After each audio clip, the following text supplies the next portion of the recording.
and welcome to this week's episode of the Amber Tree Wellness TV, your weekly dose of health and well-being. How are you going today? My name's Counsel, and I'd like to thank you for joining me. Well, we're into the middle of our series about chakras. We're into the heart chakra. This is about love. It's about giving love. It's about receiving love. Our heart chakra sits right in the center of our chest, and it influences our heart, our chest, our shoulders, our arms, our hands. And people say, why the arms and the hands? Because that's how we give and we receive love. So it's all associated with this love. And we talk about love, and as women, most of us are very easy to give love to others. But we also need to give love to ourselves, very important. And we have to be open to receiving love. So this is about balance. All of our chakras need to be in balance. So we need to be able to receive love as well as give love. Now, the blood circulation is also associated with the heart chakra, and that's what carries all of the nutrients all around our body to every single cell in our body and keeps us alive. So what do we need to be doing when it comes to eating for our heart chakra?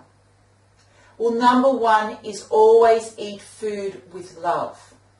Something that I say to my clients quite often, particularly when they're struggling about the types of food they should be eating, I always say to them, ask yourself the question, is this the most loving thing that I could be doing for myself right now?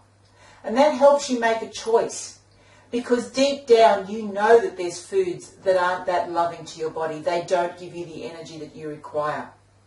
And if you're really truthful to yourself, if you want to do a loving act, you will always eat foods that feed and nourish your body. So sharing food and, creating food, loving food and sharing food with your friends and your family is a great way to put positive energy into your heart chakra. I'm sure you've noticed times when you've been tired, you've been angry and you've been irritable and you've cooked dinner. And what comes out is not a loving result. And you'll notice the difference. Your kids are kind of going, I don't really like this. No one really likes it. But when you put your heart and your soul into cooking something, everybody appreciates it because they get your energy.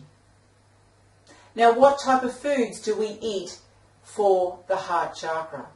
This is where we get into our vegetables. The heart chakra is associated with the colour green. It vibrates to the colour green.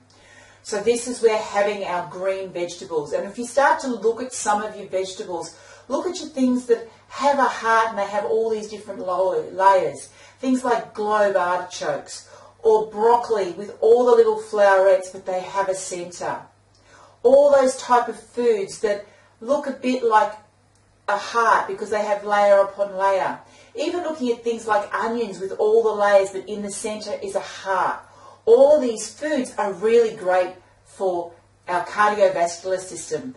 They're full of nutrients which are great for our circulation, and they're all going to help our heart chakra get stronger and stronger and stronger. So as I said, this chakra is associated with the colour green, so eating all your green foods are really going to be helping really strengthen that energy and the flow through the heart chakra. That's it for this week. Next week I'm going to be back with another chakra. But let me know what you think. Are you enjoying this series of all the different foods and how they affect your energies? Have you started to make a few changes and start to look at the areas in your life where you think you may be deficient in some of your chakras and started to eat the foods to encourage the flow? Let me know about down below. Please feel free to share this with your friends and your family, and I'd really love to hear from as many people as possible whether or not you're enjoying these videos or not.